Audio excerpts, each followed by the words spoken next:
Buddy, it's Jeff, and I have a question for you. Can you take a five blog post series, and turn it not just into products, but an entire digital empire? We are going to answer that question in just a moment.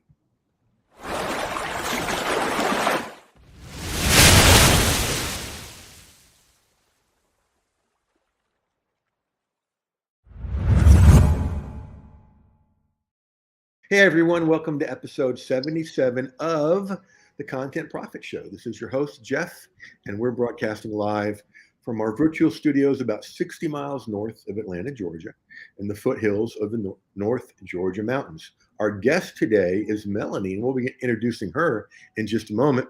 But first, a couple of announcements. Right below my name, you see Content Profit Sheet, and I changed that a little while ago, and it didn't change. See, Melanie, I told you things. That's making me feel better. Schedule, right? Set the date. Okay, set the date. SET-the-date.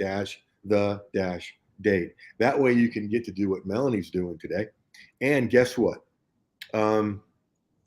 We have two. It's at the end of May right now. We have 2 slots left in July. That's it. And once those 2 are filled, I'm going to start charging for this. Okay, just a little bit.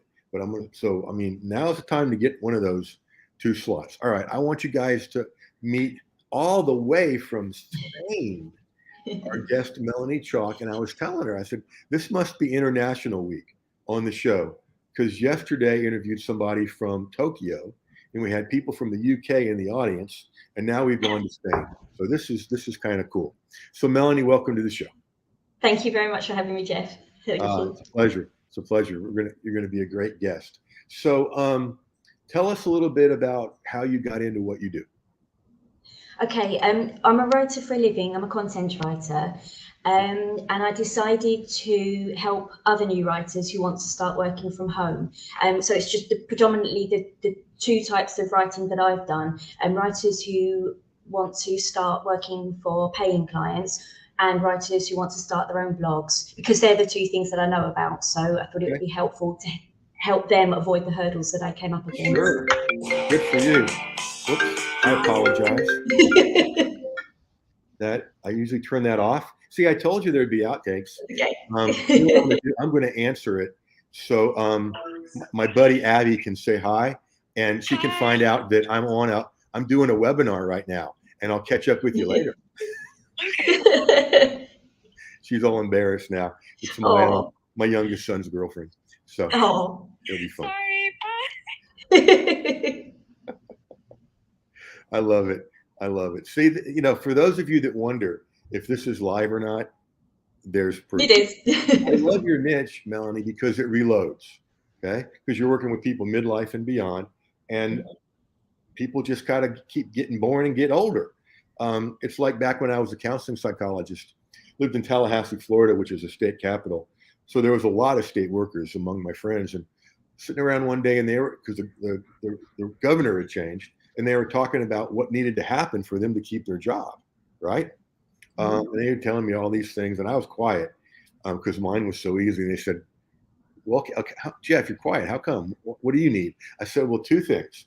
People need to keep getting married and keep having kids. That's all I need. I'm like, okay, that'll work. So, people just got to keep being born and then get older, right? Yeah. I always remember the first day I walked out to my mailbox, and there was an advertisement to join AARP.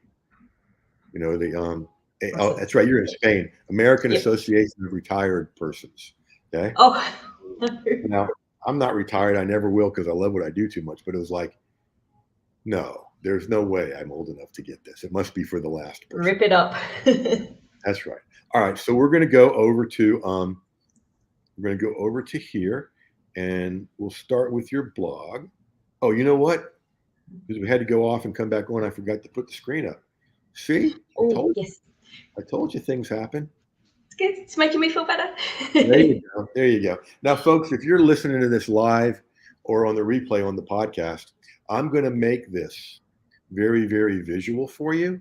Okay. Right now we're doing it in live cast, and you can always see the live cast by going to jeffherring.com/show. All right. So this is Melanie's blog. I like the way you do this. Check out these blog posts for help, inspiration with your writing. Creativity plus expertise equals success. Yay. I love it. Now, what Melanie sent me is 5 blog posts that have to do with helping people start a blog. And they're really good. And we're going to go over to the to our flow chart and build it out here. Here's the 5. Choosing a niche for your blog. Yep, that's the place to start. We were talking about niches a moment ago. Creating your blog using simple technology. The best way to format your blog posts. Use SEO to drive free traffic to your blog. And why content is king and always will be. I've heard of that content stuff. I heard it works. And so that I wish I'd have had that when I started my first blog years and years ago. And so what we're starting with here, Melanie, is the 5 blog post series. Okay. And then you're over on Medium, right? I've got an account there, yes. I haven't actually put anything on it yet, but I have got an account. Okay. Well, we'll get something up quick because in my article today that I wrote about our show and people, you saw your name. Yeah, okay. Yeah, so yeah. You're going to be famous now.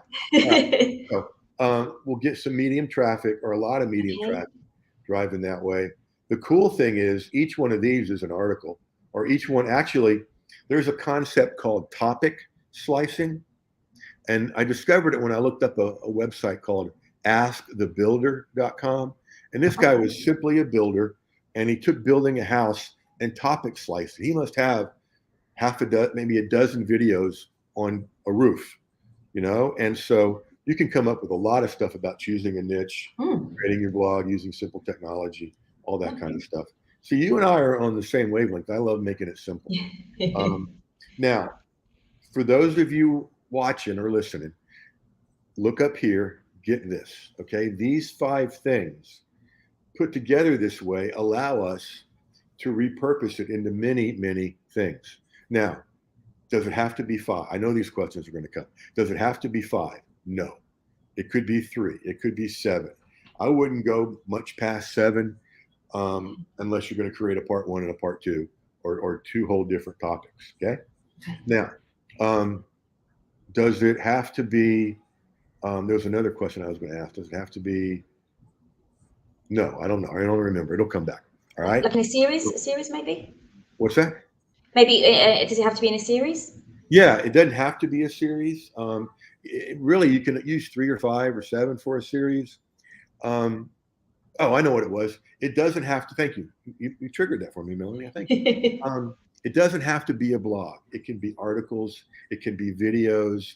It can be emails. It can be tweets. It can be TikToks. Anything that's out there, you can take them, bundle them, and repurpose them. So remember, the number 5 is real important here. So an easy thing to do would be to turn these 5 blog posts into an ebook, okay, with at least 5 chapters, because each blog post becomes a chapter, okay? So blog post 1 is chapter 1, etc. And it might be that you take, like if you wrote an article and mentioned all 5 of these things, okay, and then said a little bit about each one, okay, and then later on took each one of these and took what you'd already written and made an article out of it. What you could do is use that first one as the introduction. So that's already written. Okay, that's already written. And never, ever, ever, never, ever, never, write a conclusion. Okay. Instead, the last chapter would be your next success steps. Okay. That's where you're inviting them to do the next thing with you. It might be a freebie, or most of the time it'll be, a low investment purchase to make, right? And so now there's more that goes into it, and formatting, but about blog formatting. So there's formatting to an ebook and where to put it and where to price it and all that. Something like this, I like when people are first starting out to to do what I call buying behavior prices. So somewhere between 27, somewhere between $7 and $27. Okay. Yeah. That way you're going to get customers. And the cool thing about buyers is they buy. Buyers buy. Okay. And so it's great to get a new prospect that buys to get in. Okay. And then later on, as you know, it sells and et cetera. And if you're selling like crazy at 27, make it 37 and just keep raising it. Okay, so that's Okay. called an ELP, entry level product. That's a good idea. Now, the next natural one is a course about how to start a blog. Okay. Yeah. Launch a blog, launching blogs for middle agers or something like that. Okay. And then you could break it down: middle-aged women, middle-aged men, et cetera, et cetera. And remember, those 5 blog posts, folks, now become 5 modules. Okay. 1 module each. Choosing a niche for your blog is module 1, et cetera. And really, at this kind of course, see, this could become what I call your flagship course, the thing that you're known for. Okay. Okay. Because this is what you want to do, and this is perfect. And so in a flagship one, I add a little bit more to each module: a video training. You don't have to do it live if you don't want to. Thank you. A video training, the original article, a checklist, which is perfect for what you've got here, a checklist, maybe a template, a Q&A, et cetera. And you just do the same thing for each module. And something to try and get them to take action after each module, that kind of thing. Yeah. Exactly right. Okay. Exactly right. That's a good idea. And you know what? You just gave me an idea, because I always talk about action questions at the end of an article. So action questions at the end of a module. All right. I've got to write that down. I'll forget. Good job, Melanie. All right. So make sure they make it all the way to the end. I love it. All right. So now this really could become a 7-module course, because you're going to have a first module called Get Started Here. Okay. And that's where you want to give people a quick win, so they get it. Hey, I can do this, and they get excited. So for you, it might be something like, choosing a name for your blog and giving a few tips for that. Okay. And you can say, hey, if you already got it named, look at these tips and see if it fits, and things like keywords in the blog and that kind of stuff. Yeah. All right. And then the 7th module would be the next success steps module, just like in the book, right? Ebook, yeah. Where you're inviting them to do the next thing. Now, on a course this long, what I would do is I wouldn't mention what's next anywhere in the first 3 modules. Okay. Module 4, 5, and 6, I'd mention it in increasingly lengths of time. One of the things we're going to do in the next course, et cetera. And then by module 7, it's a full offer. Okay. I'm with you. Yep. And also reviewing what you've done to make sure everybody's on the same page. Okay. Yeah. And again, we can work backwards here, and each one of these modules becomes its own mini course. Okay. So, like one could be using SEO to drive free traffic to your blog. That could be a small course of its own, right? Okay. And then you've got, and that can drive people to the whole course. And then again, remember, folks, 5 sections, modules, chapters, and now they become 5 monthly training sessions of a membership site. Okay. When I first started out in full-time in 2007, there was something called the thud factor, that if you're going to sell something, you needed to send people stuff too, and it needed to be in a big heavy box so it would thud when they put it on your porch. Okay. Those days are long gone. We got too much going on. Everybody's got 80,000 things to do. You want to keep it simple like you do, and make it short. Okay. Like one of the things I love about doing these shows at 20 minutes or so is it's not a 90-minute webinar. And so what you could do here, there's a couple models, and I'll tell you both of them and then which one I think is better. You could train weekly on these 5 things. Okay. Okay.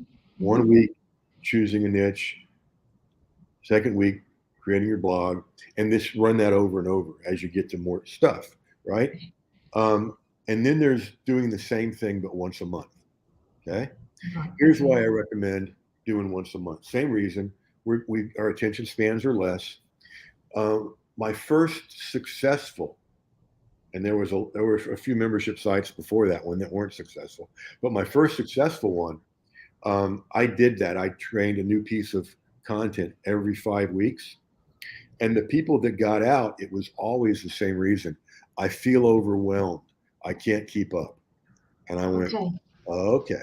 So if you did it monthly, you could have a training session on one of those 5, and then a couple weeks later have a Q&A where they've had time to implement, and then they can ask you questions. A buddy of mine over here in the States, Liz Wilcox, she has a membership site. Did you come in through Liz? Liz, yeah. I had to ask you that at the beginning. Okay, so you know. Hey, for those of you that don't know, and I'm a paying member of the same group that Melanie's in, Liz has an email marketing membership. Okay, every Monday morning, you get a package with a template and how to use it for an email, and I use them all the time. And she charges a whopping, you ready for this, folks? Hold on to your credit card. She charges a whopping $9. Okay. And the question always is, what? How can she be in business? Well, she has about 2,700 members. Okay. So that comes out to about 24,000 a month. We could all live on that. I could manage that. Yes. And you'll understand this, Melanie. Her goal is incredibly crazy. Her goal is to have 100,000 people in there. And with her personality, she will. Yeah, I totally believe it. All right, so that model. The other thing you could do, if you wanted to, again working backwards, is do short-term memberships. Like this could be like a 5-week membership. Okay. And they pay like, let's say your membership's going to be $47 a month. You'd want to have them pay that for the short-term membership, so they're used to paying you $47, and then 47 just for the 5 weeks. Yeah. You mean? Yeah. Oh, okay. Or you could stretch that out and make it. I mean, you could run this over twice, the 5 modules, and make it 10 weeks. That way, they're paying twice. So. And they don't get overwhelmed then with the exactly. And one of the reasons is that some people still get scared of a monthly membership, like I'll be locked in forever. I mean, unsubscribe whenever you want. And so a time limited membership bypasses that objection, and it's amazing the numbers that I pay attention to. About a third of the people that go through a course are going to want to be in your long-term membership. And about half of the people that go through a short term are going to want to be in the long term because they've got a taste of working with you. They like it, and they want more. Okay. So you still recommend doing the short term as well as having a long term one as well? I recommend keeping it front of mind, and just your niche, your people will tell you. Okay. Okay. Yeah. And somewhere around in the courses, we'll be able to figure out, do we go short term next or do we go long term? Okay, thank you. And so essentially, there's a lot more to it that we'll work with you. But this is essentially an empire because you've got the medium source of income from your articles, ebook, a course, and maybe 5 mini courses here in the middle, a short-term membership, and then your monthly membership, which is kind of where you want all of this to end up anyway. Because my friends ask me, they go, wait a minute, you get paid every month by every new person, whether you have 10 people or 100 people. I'm like, yeah. And they're like, Teach me, please. Because Oh. that monthly is very cool. All right. So you feel like you got a glimpse of the future here? Definitely. Thank you very Yes. much. Yes. Oh, Yes. you're so Brilliant. welcome. I'm excited for you, and I can Oh, see your excitement. yeah. Thank you. Let's pop back over here to just us. Any questions at this point? Mm, I don't think so at this point. No, no, no. I'm Okay. just having to think about everything that you've just said. Sure, sure. And if you have some, you and I are going to talk after this. Yeah. And if you have Thank you. some, you can ask me, and then you can always follow up with me. Sure. All right. So, like I told you, 20 minutes goes by really fast. It has gone. You're right. All right. Blink, blink. Um, I am. so, Melanie, thank you for being a great guest, for coming with Oh, great stuff. I can't thank wait you to very see much for what you having me do on with it here. and keep the Thank momentum you. going. Folks, let me show you something like we were talking about a minute ago or 20 minutes ago when we were talking about, there being 2 places left in July. I'm going to prove it. Okay. Here's the schedule where people can sign up for July. There's the 26th and the 27th. That's it. Okay. So, jeffherring.com/set the date with a hyphen in between. Grab these two because then once this is done, we're going to start charging. And this way you can do this for free. If you want to be sitting in the same seat as Melanie, not at her home over in Not Spain, literally. you want to go visit, but in the content profit seat, this is how you do it. All right. Melanie, thanks again. And folks, hey, Thanks, Jeff. until Thank next you. time, go use this stuff.